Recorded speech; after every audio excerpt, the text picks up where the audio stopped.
That is the force is actually में centroid का सवाल था ये, ठीक है। The force is developed by support that not allow the attach, fill in the blank था, अटैच को क्या चीज अलाउ नहीं करती है, ठीक है। इसका जो करेक्ट आंसर था वो ट्रांसलेशन नहीं अलाउ करती है, ठीक है।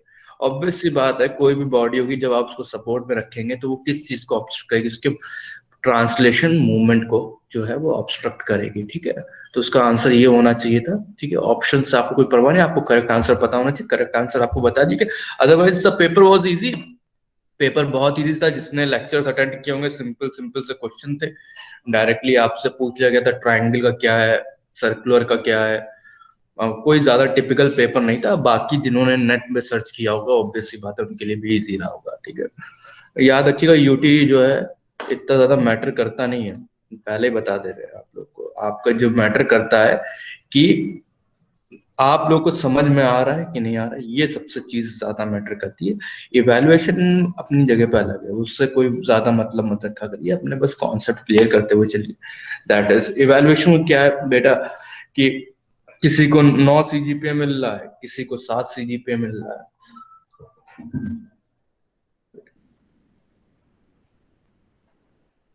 ठीक है। तो उससे क्या फर्क पड़ना, अल्टीमेटली ये होगा कि आप जो है कैसा फाइनल ईयर के बाद कहाँ क्या प्लेस हो रहा है, उसके लिए जो है अपने बेसिक कॉन्सेप्ट बस क्लियर रखिए, और जो है कंपटीशन की जो है आप लोग तैयारी करते रहिए, ठीक है। चलिए स्टार्ट करते हैं। आज का जो है आपका लेक्चर है, सिर्फ हम सपोर्ट रिएक्शन पढ़ाएंगे, और बहुत शॉर्ट में बहुत जल्दी में कोशिश करेंगे कि खत्म करने से सपोर्ट रिएक्शंस को, क्योंकि नेक्स्ट लेक्चर से हम लोग जो है अपने एसएफडी बीएमडी से स्टार्ट कर देंगे आपको। देखिए क्या होता है, जब आपकी कोई भी बॉडी, याद रखिएगा बहुत इंपॉर्टेंट है, कॉन्सेप्ट रखिए, कोई बॉडी का स्टेबल है इसका मतलब कि वो इक्विलिब्रियम कंडीशन में है, ठीक है।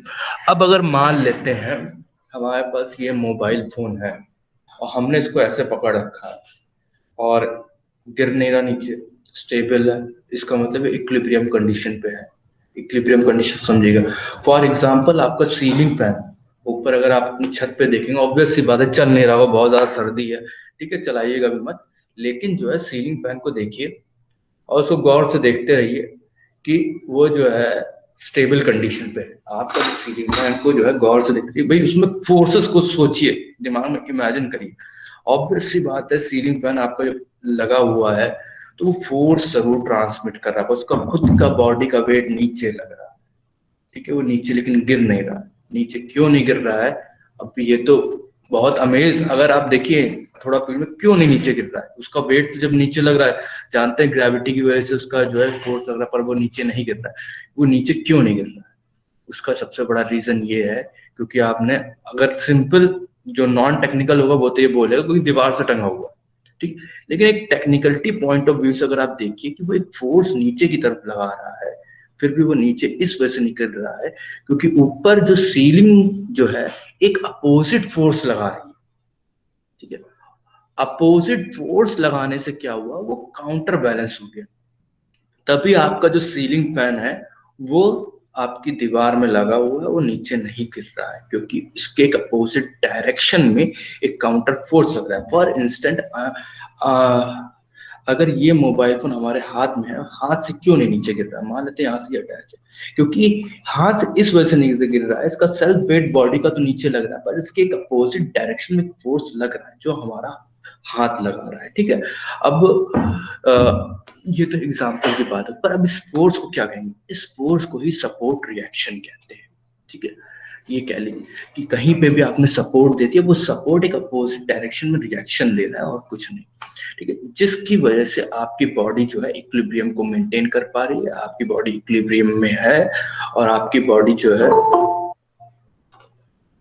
नीचे नहीं गिर रही, ठीक है। तो आपने देखा होगा कि बहुत सारे टाइप के सपोर्ट रिएक्शंस होते हैं, बहुत सारे, दो मेथड है बेसिकली, दो मेथड यूज किए जाते हैं इनको जो है इवेल्युएट करने के लिए, ठीक है। सपोर्ट रिएक्शन जो है हमारा फर्स्ट स्टेप है बेंडिंग मूवमेंट डायग्राम बनाने या शेप फोर्स डायग्राम बनाने की तरफ से एक ही हमारा फर्स्ट स्टेप में ही आता है। पहले हमें सपोर्ट रिएक्शन निकालने सीखने पड़ेंगे, ठीक है, उसके बाद ही जो है आप बेंडिंग मूवमेंट डायग्राम बना पाएंगे, ठीक है। तो सपोर्ट रिएक्शन जैसे मान लेते हैं आपकी जो बॉडी है उसमें देखिए पहले कितने टाइप के, पहले आपको टाइप ऑफ फोर्सेस समझने होंगे, ठीक है। तो टाइप ऑफ फोर्सेस के लिए हम जो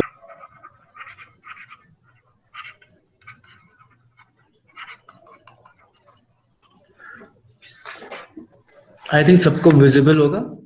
ठीक है, अब देखिए टाइप्स ऑफ लोड पे आ जाते हैं। यहाँ पे बेसिकली जो आपके टाइप्स होते हैं वो 3 टाइप्स के होते हैं। पहला होता है कॉन्सेंट्रेटेड और पॉइंट लोड। कॉन्सेंट्रेटेड और पॉइंट, पॉइंट को देखिए शॉर्ट फॉर्म में लिख रहे हैं पॉइंट लोड। ठीक है, अगर कोई भी जैसे बॉडी होती है, मान लेते हैं ये बॉडी, अगर इस पे एक पॉइंट पे कहीं पे भी लग रहा है, देखिए पॉइंट लोड पहले समझ लीजिए इट्स अ हाइपोथेटिकल सिचुएशन, ये एक इमेजिनरी सिचुएशन है।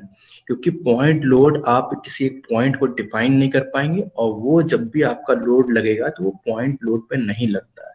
ठीक है, वो लेता एरिया ज्यादा ही है, क्योंकि वहां पे एक पॉइंट पे आपको कांटेक्ट होना चाहिए। बट वी एज्यूम, यहाँ पे एजम्पशन चलता है कि वो एक पॉइंट पे एक्ट कर रहा है। अगर कोई भी जो है लोड आपका, मान लेते हैं हमने एक सिंपली सपोर्टेड बीम बना दी है, इस पे एक जो लोड लग रहा है पॉइंट में लग रहा है, तो इसको ऐसा पॉइंट लोड हम मान सकते हैं। अब कितने भी पॉइंट लोड लगा दीजिए, आपके ऊपर डिपेंड करता है, 4-5 लगा दीजिए। ठीक है, ये कॉन्सेंट्रेटेड और पॉइंट लोड होता है। फर्स्ट टाइप आपका ये। सेकंड टाइप आपका जो है वो है आपका uniformly distributed load. Uniformly distributed load. ठीक है, अब यूनिफॉर्मली डिस्ट्रीब्यूटेड लोड, ऑब्वियस सी बात है, आप समझ पा रहे हैं, अगर ये एक सिंपली सपोर्टेड बीम है तो यहाँ पे जो है एक यूडीएल लग गया। यूडीएल का मतलब कि वो थ्रू आउट द बॉडी जो है आपके वेट लग रहा है, वो एक पॉइंट पे नहीं लग रहा है। अगर इसका एक एग्जांपल अगर हम देना चाहें जल्दी से शॉर्ट में, अगर हम एग्जांपल दें तो जो है कुछ इस टाइप से समझ सकते हैं। हमको पिन कर लीजिएगा एक बार। ठीक है, मान लेते हैं ये आपकी बॉडी है। ठीक है, ये आपका जो है इस पे हमने क्या किया, रख दिया आपका मोबाइल फोन रख दिया। ठीक है, अब जो है मोबाइल फोन रख दिया, ये देखिए ये पॉइंट पे नहीं एक्ट कर रहा है। अब क्या हो रहा है इसमें, इसमें ये सरफेस एरिया ले रहा है, एक सरफेस एरिया पे एक्ट कर रहा है। ठीक है, तो ये एक तरह से यूडीएल का टाइप का होगा। अगर यहीं पे अगर हम पॉइंट लोड की बात करना चाहें, तो अगर हम असम्पशन करना चाहते हैं, अगर मोबाइल फोन को अगर हम यहाँ से इस कंडीशन में देखिए पॉइंट पे रख के जो है इस पे दे रहे हैं, फोर्स दे रहे हैं, तो ये जो है आपका एक तरह से पॉइंट लोड में एक्ट कर रहा है। ठीक है, देखिए पहला टाइप आपका पॉइंट लोड हो गया, समझ में आ गया। सेकंड टाइप आपका यूडीएल हो गया, समझ में आ गया। Third one is your uniformly varying load. Uniformly varying load क्या होता है, लेंथ के हिसाब से आपके वेट चेंज हो रहा है, या ये कह लेंथ के हिसाब से आपका जो है फोर्स चेंज हो रहा है। ठीक है, यूनिफॉर्मली वेरिंग लोड का एग्जांपल इस तरीके से हम अगर शो अप करना चाहें, तो यहाँ पे एक बॉडी है। ठीक है, यहाँ पे हमने लोड लगाया, तो ये सेम बॉडी अगर फिलअप होती और ये कुछ स्लैंट डायरेक्शन में होती, तो क्या होता है, यहाँ पे इसका बॉडी का वेट अलग आता है, यहाँ पे एंड डायरेक्शन में वो सेल्फ वेट अलग आता है। रीजन क्यों, क्योंकि यहाँ पे जो है इसका एरिया कम है, यहाँ पे धीरे धीरे एरिया बढ़ता जा रहा है, तो इसका डेड लोड बढ़ता चला जा रहा है। ठीक है, तो जो है पिन, अब पिन आउट जो है वो छोड़ दीजिएगा, अनपिन कर दीजिएगा, हमें फिर से स्क्रीन पे जा रहे हैं। ठीक है, ठीक है, तो यहाँ पे हमने आपको जो है यूडीएल आप लोगों को समझ में आ गया होगा, तो इसको यूडीएल देखिए, यूडीएल को अगर हम रिप्रेजेंट करना चाहें तो डब्ल्यू पर मीटर में रिप्रेजेंट करते हैं। ये ऑब्वियस सी बात है, यहाँ पे डब्ल्यू का मतलब वेट, वेट की यूनिट आप लगा लीजिएगा जिस भी आप यूनिट में आप काम कर रहे हैं। ठीक है, third one is your uniformly varying load, लिख दे रहे हैं यहाँ पे यूनिफॉर्मली वेरिंग लोड। ठीक है, इसका अगर आप डायग्राम बनाए तो यहाँ पे एक सिंपली सपोर्टेड बीम हमने बनाई है, कुछ इस टाइप से। ठीक है,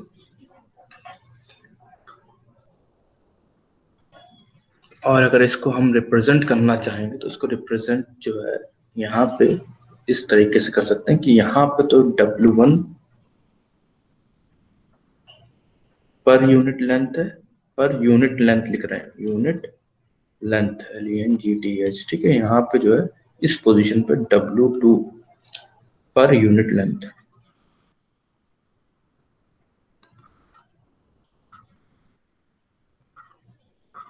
ठीक है, तो ये बेसिकली आपके 3 टाइप के लोड है। ठीक है, एक्चुअल में अगर इसकी लोडिंग की अगर बेसिस कही जाए, अगर हम यूनिफॉर्मली वेरिंग लोड की बात करें, तो ये ज्यादातर ट्रायंगुलर शेप में ये लोड लग रहा होता है। ये देखिए ट्रायंगुलर शेप में कोई बॉडी अगर आपकी होगी, ट्रायंगुलर शेप में है या हल्का सा उसका शेप करके ट्रापेजोइडल भी अगर कर देते हैं तो ये इन्हीं शेप्स में लगती है अगर यूनिफॉर्मली वेरिंग लोड है। नेक्स्ट चलते हैं हम लोग। नेक्स्ट हम लोग का जो है, यहाँ पे हमें रिएक्शन, अब देखिए सपोर्ट रिएक्शन निकालना है तो उसके बेसिकली दो टाइप के मेथड्स होते हैं। मेथड्स लिख दे रहे हैं यहाँ पर, मेथड्स और the reaction, reaction of beam, ठीक है, methods for the reaction of beam. अब हमें यहाँ पे रिएक्शंस निकालनी है, ठीक है। तो बेसिकली दो टाइप के मेथड है। पहला है जो वो है आपका analytical method and second one is your graphical method, ठीक है। तो यहाँ पे हम जो पहले वाले की बात करते हैं, पहले लिख देते हैं मैंने यहाँ पे दोनों method. First one is your analytical, analytical method, second one is your graphical. Graphical method में आप एक स्केल मान लीजिए, जैसे मान लेते हो आपने 45 किलो न्यूटन आपके, और एग्जांपल आपको पहले ग्राफिकल मेथड ही समझा देते हैं क्योंकि ये एब्सोल्यूट बहुत कम यूज होता है ग्राफिकल मेथड का। तो मान लेते हैं यहाँ पे आपके जो है 3 लोड्स लग रहे हैं, ये 30, 45, 50। तो क्या करेंगे, सो टू द स्केल यहीं पे बना देंगे। यहाँ पे टू द स्केल आप जो है नीचे लाइन ले आइए, टू द स्केल। जैसे आपने क्या किया, इसको 1:10 का रेशियो माना, तो यहाँ पे 30 किलोमीटर आपने जो है ये रिप्रेजेंट कर रहे हैं कि 3 सेंटीमीटर को रिप्रेजेंट कर रहा है। तो यहाँ पे एक पॉइंट बना लिया W1, यहाँ पे एक पॉइंट बना लिया, यहाँ पे एक पॉइंट बना लिया, ठीक है। उसके बाद जो है आपने इनको लाइन से जोड़ दिया, ठीक है। उसके बाद यहाँ पे आप एक पॉइंट एज्यूम करते हैं, उसको जोड़ देते हैं, ठीक है।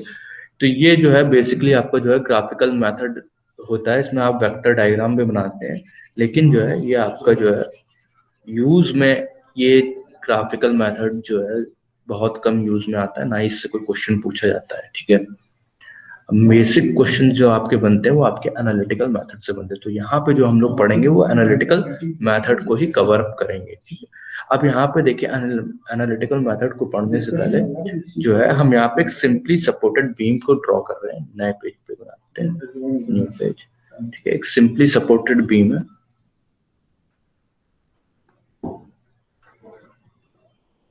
ठीक है। अब यहाँ पे मानते 3 लोड्स लग रहे हैं, यहाँ पे पॉइंट लोड ही लग रहा है। अभी पॉइंट लोड का एक केस हम लोग देख रहे हैं रिएक्शंस निकालने की। यहाँ पे W1, W2 एंड W3, ठीक है। इसकी डिस्टेंस मान लेते हैं, अब ये आपका A पॉइंट है, ये आपका B पॉइंट है, ये आपका RA मान लेते हैं, reaction at A, and this is your reaction at B, ठीक है। ये आपके सारे नोटेशंस हो गए, ठीक है। इसके बाद ये डिस्टेंस W1 से जो एट पॉइंट A की डिस्टेंस आपने A मान ली है, इसकी डिस्टेंस आप B मान लीजिए और इसकी डिस्टेंस आप C मान लीजिए,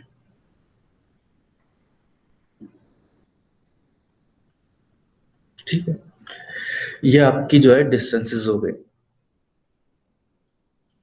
लेकिन देखिए जब हम आपको बता रहे थे इक्विलिब्रियम की कंडीशन के बारे में, ठीक है, तो वहां पे ये बता रहे थे आपको कि कोई भी बॉडी इक्विलिब्रियम में क्यों है, क्योंकि जो है उस पे जो फोर्सेस लग रहे हैं वो काउंट्रैक्ट हो रहे हैं। जो सेम फोर्स डाउनवर्ड लगा था सेम फोर्स अपवर्ड लगा। अब देखिएगा यहाँ पे क्या सिचुएशन बन रही है, यहाँ पे ये सिचुएशन बन रही है कि ये W1, W2, W3 ये सारे फोर्सेस लग रहे हैं, तो ये सारे फोर्सेस काउंट्रैक्ट हो रहे हैं। तो ये फोर्सेस किस टाइप में लग रहे हैं, आपके मूवमेंट के टाइप में लग रहे हैं। यहाँ पे अगर आप मूवमेंट निकालेंगे तो इसका मतलब यहाँ पे क्या होना चाहिए, मूवमेंट आपका 0 आना चाहिए, ठीक है, ऑब्वियस है। तो यहाँ पे जो आपका एंटी क्लॉकवाइज मूवमेंट होगा और जो क्लॉकवाइज मूवमेंट होगा दोनों इक्वल होंगे। ऑब्वियस सी बात है कि एक आप मान लेते हैं आपका जो है क्लॉकवाइज मूवमेंट है एक, और दूसरा जो है एंटी क्लॉकवाइज मूवमेंट है। जब ये दोनों आपस में काउंट्रैक्ट कर रहे होंगे तो तभी जो है आपका जो है, तभी आपका क्या हो सकता है कि यहाँ पे इक्विलिब्रियम कंडीशन बन सकती है, otherwise it will not be equilibrium condition, ठीक है। तभी आपकी बॉडी भी स्टेबल रह पाएगी, ठीक। चलिए हम लोग क्या करते हैं, ऑलरेडी आप मूवमेंट निकालना जानते ही हैं, ठीक है। तो यहाँ पे जो है हम खाली मूवमेंट निकालते हैं, ठीक है। तो यहाँ पे जो है क्लॉकवाइज पहले मूवमेंट देखते हैं हम एट अबाउट ए पॉइंट के ए पॉइंट के अबाउट जो है हम लोग मूवमेंट निकालने जा रहे हैं। ठीक है, यहाँ पे क्लॉकवाइज मूवमेंट लिखते हैं, क्लॉकवाइज मूवमेंट। ठीक, क्लॉकवाइज मूवमेंट जो है, अब W1 लग रहा है, देखिएगा W1 का डायरेक्शन क्या है, नीचे की साइड में है, तो मतलब कि ये क्लॉकवाइज में जा रहा है, इस डायरेक्शन में आ रहा है, तो मतलब कि W1 multiply by distance A। ठीक है, यह एक मूवमेंट हो गया। फिर आपको क्या लग रहा है, W2 लग रहा है, ये भी नीचे की डायरेक्शन में, तो इस डायरेक्शन मूवमेंट क्रिएट कर रहा होगा, plus W2 multiply by B। फिर यहाँ पे आपका W3 लग रहा है, ये भी आपका जो है एंटी मतलब क्लॉकवाइज मूवमेंट क्रिएट कर रहा है, प्लस W3 इंटू बी। हमने यहाँ पे क्या किया, सारे क्लॉकवाइज मूवमेंट का समेशन कर लिया है। ठीक है, अब हमारे पास बचा RB, क्योंकि एट पॉइंट ए पे ले रहे हैं। ए पे RA की अगर देखा जाए तो डिस्टेंस क्या है, RA की डिस्टेंस फ्रॉम ए वो तो 0 है। यहाँ पे सपोर्ट पे देखेंगे तो ये ऑब्वियस सी बात है, RA तो कोई मूवमेंट क्रिएट ही नहीं कर पाएगा, क्योंकि अगर हम पॉइंट ए के अबाउट अगर लेंगे, डिस्टेंस इज 0। ठीक है, वहीं पॉइंट बी के अलॉन्ग लेंगे तो पॉइंट बी आपको क्या कर रहा है, एंटी क्लॉकवाइज मूवमेंट क्रिएट कर रहा है। यहाँ पे हम लिख देते हैं anti clockwise movement, clockwise movement. ठीक है, एंटी क्लॉकवाइज मूवमेंट आपका क्या कर रहा है, आरबी क्रिएट कर रहा है। तो इसका मतलब जो है क्या होगा भाई, मूवमेंट आपको बताइए कि भाई जहां से फोर्स लग रहा है उससे मल्टीप्लाई कर दिए डिस्टेंस से। यहाँ पे डिस्टेंस ओवरऑल डिस्टेंस मान लेते हैं एल है, ओवरऑल डिस्टेंस यहाँ पे शो अप कर दिए, दिस इज योर एल। ठीक है, तो मतलब कि RB इंटू एल हो गया आपकी ओवरऑल डिस्टेंस। अब हमने बोला अगर ये बॉडी इक्विलिब्रियम या स्टेबल कंडीशन में रहना चाहती है तो फिर सी बात है, इनके इन दोनों के जो है क्लॉकवाइज मूवमेंट जो आ रहा होगा, जो एंटी क्लॉकवाइज मूवमेंट आ रहा होगा, दोनों इक्वल होने चाहिए। तो हम कर दीजिए आप equate, RB multiply by L is equal to W1 A plus W2 B plus W3, यहाँ पे C होगा बेटा। ठीक है, C W3 C, ठीक है, W3C हो गया। तो यहाँ पे ये हो गया आपका। तो ऑब्वियस सी बात है, हम लोग का मेन एम क्या था, रिएक्शन निकालना था, हमें सपोर्ट की तरफ क्या रिएक्शन लग रहा है। तो हम यहाँ पे RB की वैल्यू निकालेंगे, तो RB will be equal to W1 A plus W2 B plus W3C divide by L। ठीक है, ये एक मेथड है आपका फॉर सिंपली सपोर्टेड बीम के लिए। आपने जो है अपना सपोर्ट रिएक्शन आपने निकाल लिया। ठीक है, RB निकाल लिया। अब RB की बात क्या है, ऑब्वियस सी बात है, दो ही फोर्स है, दो ही सपोर्ट है ना, इसके तीसरा कोई सपोर्ट है नहीं। RA सपोर्ट है, RB सपोर्ट है, मतलब RA और RB मिलके ही इस पूरे वेट को काउंटरैक्ट कर रहे हैं। तो इसका मतलब क्या है, अगर हम वेट की बात करें, अगर हम फोर्सेस की बात करें सपोर्ट, तो RA प्लस RB क्या हो जाएगा आपका, वो W1 plus W2 plus W3 हो जाएगा। तो अगर आपको RB नोन है, अगर आपके पास RB अगर आपको मिल गया है, तो RB की वैल्यू आप यहाँ पे पुट कर देंगे और उसको इवेल्युएट कर देंगे, तो आपको जो है RA मिल जाएगा। अगर RA अगर आप यहाँ से इक्वेशन में डिफाइन करना चाहते हैं तो W1 plus W2 plus W3 minus RB। ठीक है, मतलब कि जो टोटल लोड लग रहा था उसमें से सिर्फ आपने RB माइनस कर दिया, वो आपका RA हो जाएगा। क्योंकि ऑब्वियस सी बात है, यही दोनों जो रिएक्शंस जो आ रहे हैं, यही दोनों जो फोर्सेस हैं, वही तो भाई काउंटरैक्ट करेंगे ना इन फोर्सेस को। और कोई और हम लोग के पास कोई और सपोर्ट तो है नहीं। तो इस तरीके से आप RB की वैल्यू निकाल लेंगे और इस तरीके से आप RA की वैल्यू निकाल लेंगे। ठीक है,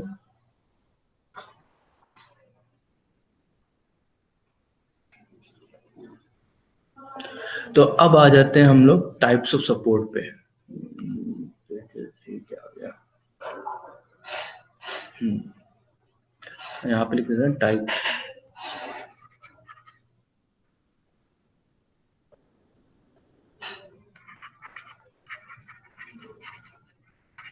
सपोर्ट। ठीक है, पहला जो होता है वो आपका सिंपली सपोर्टेड बीम हो गया, आपका सिंपली सपोर्टेड बीम। ठीक है, second one is your roller support,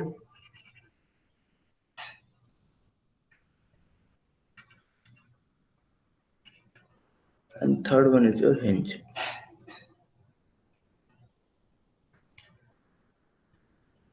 ठीक, तो ऑब्वियस सी बात है, अगर सिंपली सपोर्टेड अगर का आप अगर सिनेरियो देखें, ठीक है, ये तीन आपके जो है थ्री टाइप्स ऑफ सपोर्ट बनते हैं। ठीक है, तो पहले हम लोग डिस्कस करेंगे आपका सिंपली सपोर्टेड बीम का। उसके बाद जो है रोलर सपोर्ट और हिंज सपोर्ट भी यूज होते हैं, उनके बारे में बाद में डिस्कस कर लेंगे हम, ठीक है।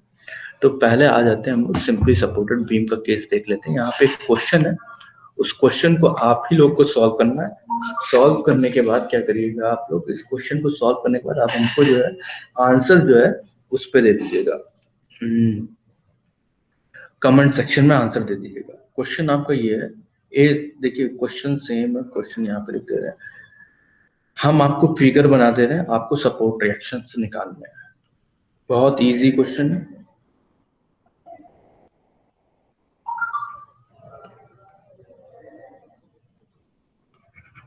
थ्री किलो न्यूटन फोर्स लग रहा है, फिर एक 4 किलो न्यूटन फोर्स लग रहा है, फिर एक जो है 5 किलो न्यूटन, 5 किलो न्यूटन। ये वाला जो है ये तो इससे बना देते हैं,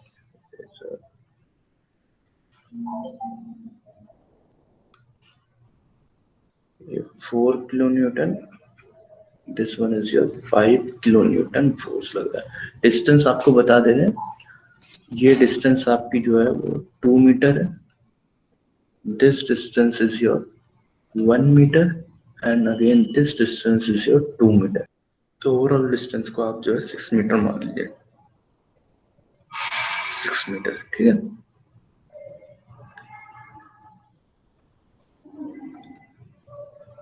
अब आपको जो है सपोर्ट रिएक्शन निकालना है। अब जल्दी से आप सब लोग जो है कमेंट सेक्शन में लिख करके भेजिए आर ए की वैल्यू क्या है और आर बी की वैल्यू क्या है।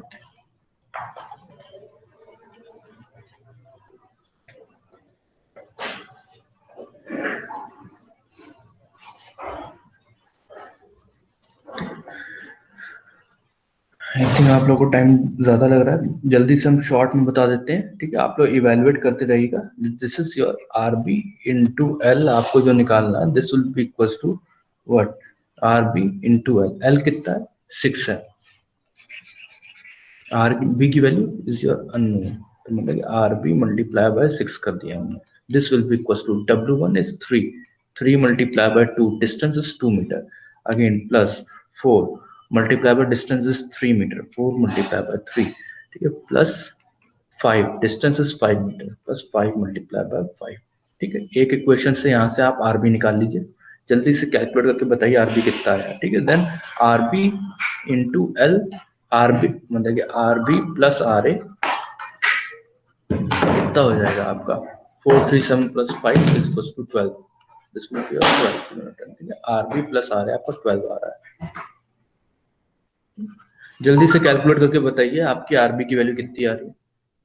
सर आरबी 4.83 आ रहा है और 7.16 आ रहा है आर ए। ठीक है, आरबी की वैल्यू 4.83, सर आर ए आ रहा है 7.16 और आरबी आ रहा है 4.83। 4.83। नाम बताइएगा बेटा। सर कुशाग्र। कुशाग्र, और इससे पहले शशांक। शशांक, ठीक है। अब यहाँ से क्या हो गया, आपका जो है आरबी निकल के आ गया 4.83।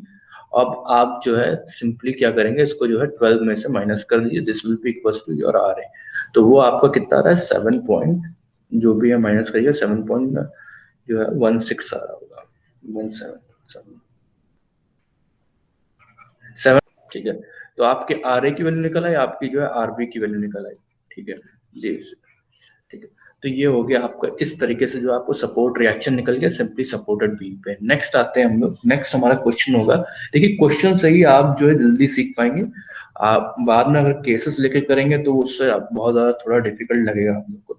अब यहाँ पे क्या है, अगेन आपको फिर से जो इस क्वेश्चन में कह रहा है, उस क्वेश्चन में कह रहा है कि आपका यहाँ पे यूडीएल भी लग गया है, ठीक है। अब हम आपके लिए फिगर बना देते हैं। क्वेश्चन ये रहा, फिगर आपका ये रहा, फिगर जो है यहाँ पे लग गया, यहाँ पे जो है आपका 4 किलो न्यूटन ये लग गया, यहाँ पे 1.5 किलो न्यूटन का फोर्स लग गया, ठीक है। उसके बाद जो है आपका यूडीएल, यहाँ से यूडीएल लगा दिया। अब यूडीएल का यहाँ पे केस आपको समझा देंगे। ये यूडीएल जो लग रहा है वो 2 किलो न्यूटन पर मीटर लग रहा है, 2 किलो न्यूटन पर मीटर, ठीक है। और यहाँ पे जो है रिएक्शन आपका आरबी, डिस्टेंस 1.5 मीटर, 1.5 मीटर, ये डिस्टेंस भी आपकी 1.5 मीटर, सब मीटर में है, ठीक है। ये डिस्टेंस भी आपकी 1.5 मीटर है, this distance is also given in 1.5 metre, ठीक है। अब देखिएगा, अब हमें आर ए और आर बी निकालना है। अब बस सिर्फ आपको जो कंडीशन इसमें अलग हो रही है वो ये हो रही है कि भाई आपका जो है ये इसका क्या करेंगे, ये जो यूडीएल लग रहा है, ठीक है। यूडीएल का कुछ नहीं करेंगे, ये 1.5 मीटर के लिए यूडीएल लग रहा है 2 किलोमीटर पर मीटर का, तो इसको 2 को मल्टीप्लाई बाय कर दीजिए 1.5, ये 2 किलोमीटर पर मीटर दे रखा है, मतलब ओवरऑल कितना लोड लग रहा होगा। अब हम इसको क्या कर रहे हैं, पॉइंट लोड में कन्वर्ट कर रहे हैं, तो ये आपका आ गया 3 किलोमीटर। अब देखिए 3 किलोमीटर, हम देखिए यूनिट देखिएगा, आप सही ढंग से लिखिएगा, यूनिट पे बहुत ज्यादा ख्याल रखिएगा, ठीक। अब ये 3 किलोमीटर तो आपने टोटल लोड निकाल दिया, ठीक है? पर ये किस पॉइंट पे एक्ट कर रहा होगा, तो क्योंकि ये यूडीएल है, यूनिफॉर्मली डिस्ट्रीब्यूटेड लोड, तो हम ये एज्यूम करते हैं कि ये इसके मिड सेक्शन पे वर्क कर रहा होगा। जो 1.5 का जो है ये यूडीएल, अगर हम यहाँ पे एक यूडीएल बनाए, इसको अगर हम पॉइंट लोड में यहाँ पे 1.5 लिख दिया, ये 2 किलोन्यूटन पर मीटर है, अगर इसको कन्वर्ट करें तो ये, इसको कन्वर्ट करने में ये हो जाएगा आपका 3 किलो न्यूटन, और जो एक्ट कर रहा होगा, ये जो डिस्टेंस है, this will B 1.5 divide by 2, 0.75, ठीक है। ये आपकी हो जाएगी इसकी यहाँ से यहाँ तक की एक जन, यहाँ से यहाँ तक की डिस्टेंस, ठीक है। तो ये जो है वो आपने क्या किया, यूडीएल को आपने पॉइंट लोड में कन्वर्ट कर दिया। बस आपको इस क्वेश्चन में कुछ और नहीं करना, इस यूडीएल को आपको सिर्फ पॉइंट लोड में कन्वर्ट करना। मतलब कि अगर हम इसका ऑल्टरनेटिव अगर डायग्राम बनाएंगे तो बस यहाँ पे जो है जैसे 4 लगा हुआ है, 4 के बाद बस आप ये डायग्राम मत बनाइएगा, आप डायरेक्टली सॉल्व करिएगा, इस वजह से हम भी नहीं बनाएंगे। उसका रीजन है आप उसको मत शो अप करिए, ये स्टेप आप स्किप करना चाहे स्किप कर दीजिएगा, ठीक है। अब आप डायरेक्टली आपने इसका क्या किया, अगर हम लिखना चाहें तो यहाँ पे आर बी इंटू एल, आपका एल कितना हो गया 1.5, दिस इज 6 इंटू 6 हो गया, ठीक है 3, this will be equal to 4 multiply by 1.5 plus 3 multiply by 1.5 plus 7.75, यहाँ पे ब्रैकेट में लिखते रहे 1.5 प्लस 0.75, ठीक है, ब्रैकेट क्लोज, फिर प्लस 1.5 मल्टीप्लाई बाय 1.5 प्लस 1.53 4.5, ठीक है। 4.5 लिख दे रहे हैं, पर यहाँ पर हम आपके लिए अभी जो है इस फॉर्म में लिख दे रहे हैं, ठीक है। बाद में आप लोग शॉर्ट मारते रहिएगा, ठीक है। अब आप इसको इवेल्युएट करेंगे 1.5, ये डिस्टेंस 1.5 इसकी 1.5 से कितनी डिस्टेंस पे लग रहा था, 4.5 डायरेक्टली, बस इसको आप इवेल्युएट करेंगे, आपको आर बी की वैल्यू मिल जाएगी। अब R A plus R B क्या होगा, R A plus R B will be again summation of all the loads, that will be 4 plus 3 plus 2, sorry 4 plus 3 plus 1.5, ठीक है। 4 हो गया, 1.5 हो गया, समझ में आ गया। तो ये ओवरऑल लोड कितना आ रहा था, 2 मल्टीप्लाई बाय 1.5, तो वो आपने मल्टीप्लाई किया 2 को 1.5 से, ठीक है, तो आपका 3 हो गया। तो यहाँ से आपको आर ए की भी वैल्यू मिल जाएगी, यहाँ से आप कैलकुलेट करके बताइएगा हमें आर बी कितना आ रहा है, यहाँ से कैलकुलेट करके बताइए आर ए कितना आ रहा है, बताइए। आर बी आ रहा है 3.25, आर ए आ रहा है 5.25। आर बी आपका आया 3.25, ठीक है, और आर ए कितना आ रहा है बेटा, 5.25। 5.25, ठीक है, ठीक है। ये केस हो गया आपका, जो है अगर आपकी कोई बॉडी है, अगर वो जो है आपका अगर यूडीएल लगा हुआ है, अब देखिए यूडीएल, अब आपके पास देखिए आपको तरीका समझ में आना चाहिए। अब क्वेश्चन में किस भी तरीके से यूडीएल लगाओ, सिंपली जो आप निकाल लेंगे। मान लेते स्टार्टिंग में यूडीएल लगा दिया, पूरे पे यूडीएल लगा दे रहे हैं, पूरे पे हमने यूडीएल लगा दिया, अब बीच में हमने पॉइंट लोड लगा दिया। अब क्वेश्चन चाहे जिस भी तरीके से बने, आपको ये पता अगर बीच में अगर यूडीएल लग रहा होगा तो आप क्या करेंगे, आप सिंपली जो है उसका जो है डिस्टेंस से मल्टीप्लाई करके ओवरऑल लोड लगाएंगे और मिड सेक्शन लगा सकते हैं। क्वेश्चन तो इस टाइप से भी बन सकते हैं, मान लेते हैं आपका ये लोड है, यहाँ पे यूडीएल W1 से लग रहा था, यहाँ पे यूडीएल W2 से लग रहा था, ठीक है। W1 पर यूनिट लेंथ पर मीटर और W2 पर यह यूनिट लेंथ लिखिए, कोई W में शो कर रखा है। उसके बाद पॉइंट लोड लगाना चाहे आप पॉइंट लोड भी लगा दीजिए 10 N नंबर के, ठीक है, तो उससे कोई फर्क नहीं पड़ने वाला है। सिर्फ आपको जो है मेथड यही फॉलो अप करना है, आपके पास जो कॉन्सेप्ट क्लियर होना चाहिए वो इसी का कॉन्सेप्ट क्लियर होना चाहिए, ठीक है।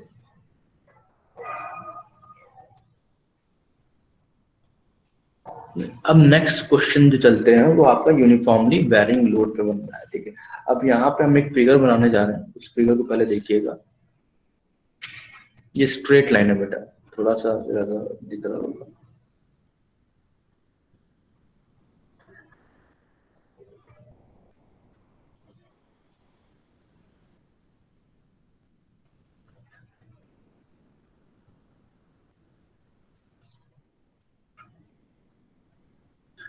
ये यहाँ पे दे रखा है इन्होंने 1 किलो न्यूटन पर मीटर, और यहाँ पे दे रखा है 2 किलो न्यूटन पर मीटर।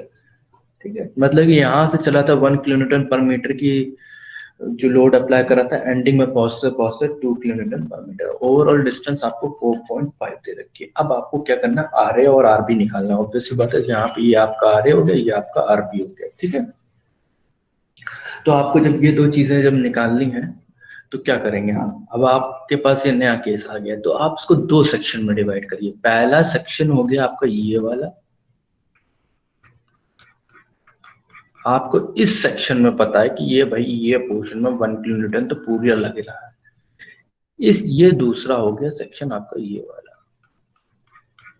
ठीक है, ये दो सेक्शन में अगर आप डिवाइड कर ले जाएंगे, it will be very much easy for you to calculate the loads. ठीक, अब हम देखिए यहाँ पे लिखने जा रहे हैं आपका जो है एंटी क्लॉकवाइज मूवमेंट, आपको यहाँ पे लिखने जा रहे हैं। ज्वाइन करने का टाइम हो गया सर। हाँ बेटा, कौन सी क्लास है अभी? वो सर राकेश वर्मा सर, वो सिविल इंजीनियर वाला।